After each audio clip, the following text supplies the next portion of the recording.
بهار چرا؟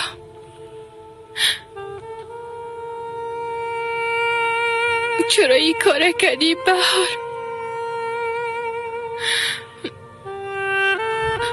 چرا؟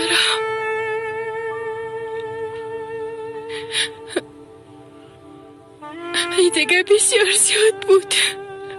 چرا این کار کردی ها؟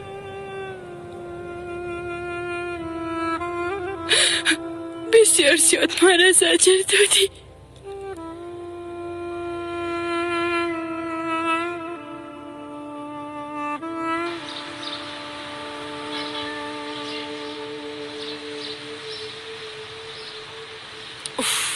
هر جایی که میرم ایده مقابلم میایم.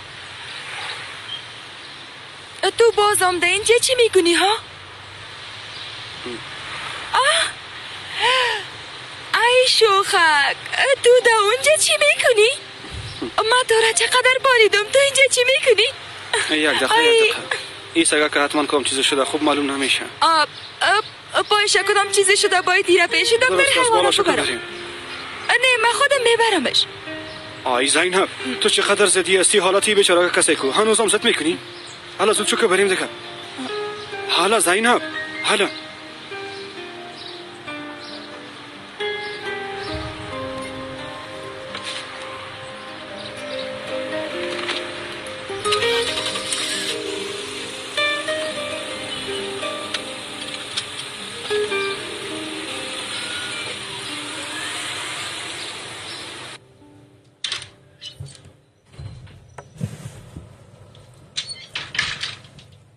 چی گفت؟ ای وکیل 70,000 لیره میخواه.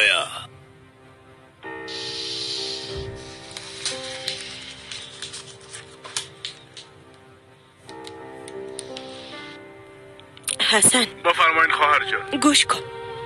همون نفره که زمین پیش خانه ما را در میرسین میخواست بخره